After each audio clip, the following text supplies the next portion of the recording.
Salut tout le monde, Mario Lefebvre de Viking Chasse Pêche.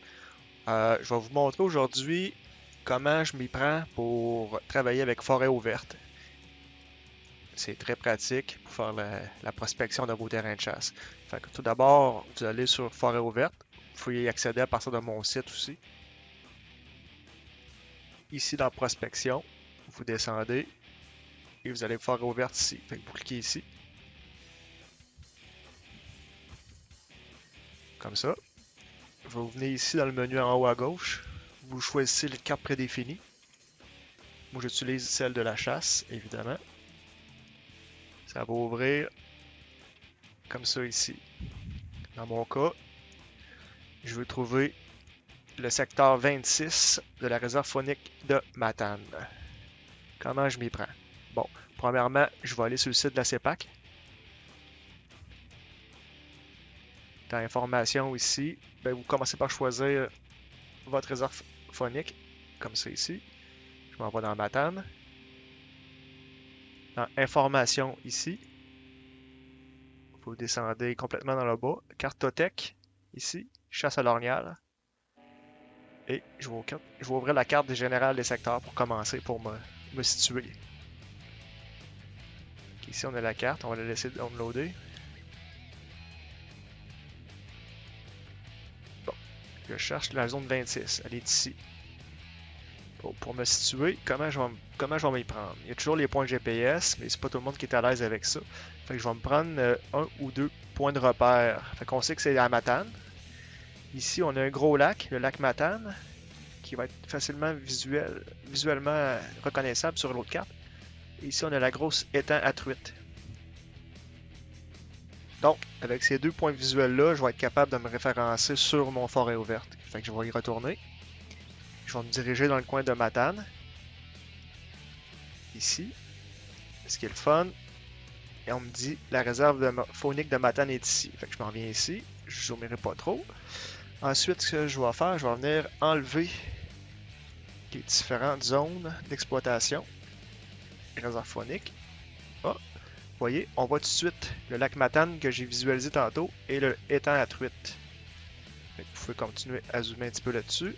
Ensuite, il faut que je vois le secteur 26. Je vais retourner sur ma carte générale. Par rapport aux deux lacs, là, fait que si je me prends le lac à la truite, c'est complètement au nord de ça. Puis il y a le petit lac Bonjour en bas. Fait que je vais essayer de me retrouver avec ça aussi. Fait que ça ici, je remonte direct en haut. Le petit lac à étang à truite est ici. Fait que je m'en viens zoomer. Fait que je vais être pas mal à être directement sur mon secteur. Maintenant, ce que je vais faire, je vais venir enlever les couleurs du peuplement éco-forestier. Ici, vous cliquez sur les trois petits points.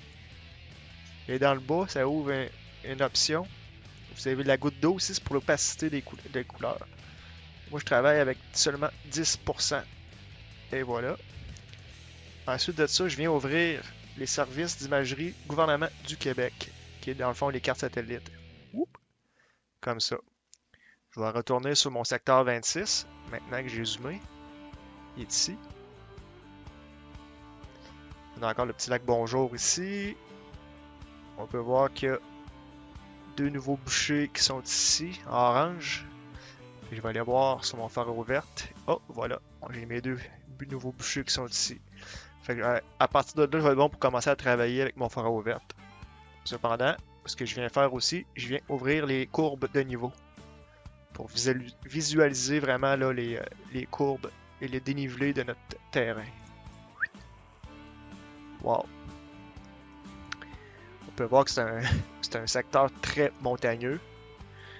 J'espère que mon client il va être en forme. Par contre, on peut voir qu'ici, sur le dessus de la montagne, là, il y a plusieurs plateaux. Là. On peut voir que c'est moins. Les courbes sont moins rapprochées, donc ici, ça va se passer pas mal, je crois. Il y a des beaux plateaux ici. Bon. Fait qu'en gros, c'est comme ça que je vais procéder. Puis là, tantôt, je suis allé baisser mon niveau d'intensité des couleurs du peuplement éco-forestière. Par contre, il est toujours encore actif. Fait que ici, avec mon curseur, je vais zoomer ici proche du petit lac.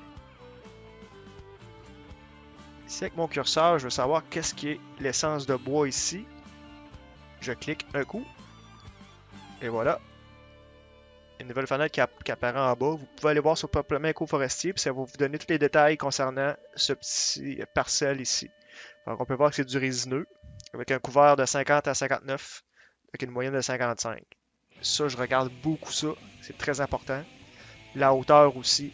Ici, on a 11,5 mètres à 12,14. Ensuite, on peut voir c'est quoi les essences qui comportent ce petit peuplement-là. Fait que c'est un vieux peuplement. Il y a du sapin baumier, épinette blanche puis l'épinette noire. Voilà. Et vu que le couvert il est à 50%, on va retourner voir. Ici, une moyenne de 55. Ça ne veut pas dire qu'il n'y a pas d'autres essences d'arbres. Souvent, il y a des petits arbustes qui vont pousser au travers, vu que le peuplement n'est pas très dense. Si je zoome, on peut voir un petit peu, là. Regardez, il y a de la couleur ici, là.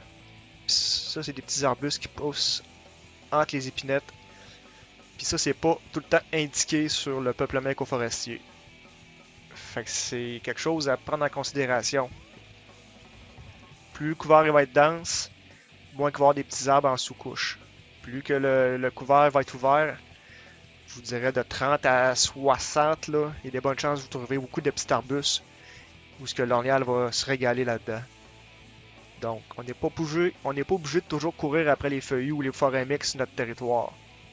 Parce que si je vous remets le peuplement écoforestier ici, avec une opacité plus élevée, en cliquant sur les trois petites choses ici, ici on reclique sur la goutte d'eau, on va mettre à 100%. Bon, mais on peut voir qu'il n'y a pas grand feuillu ici sur mon couvert, sauf dans les pentes hyper abruptes, comme que le feuillu pousse généralement, ce sont dans les pentes des montagnes, les versants de montagne. Regardez ici, là. Fait que ça, c'est pas vraiment accessible pour aller chasser là. Il y a peut-être ici, il y a peut-être quelque chose à faire. On va aller voir c'est quoi le couvert par la suite. Fait que moi, je travaille plutôt avec la densité du couvert forestier. Ici, je vais revenir.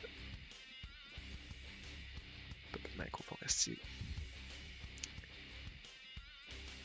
Je vais remettre ça à 10%. Et même, moi, je le ferme complètement. Je vais le fermer complètement.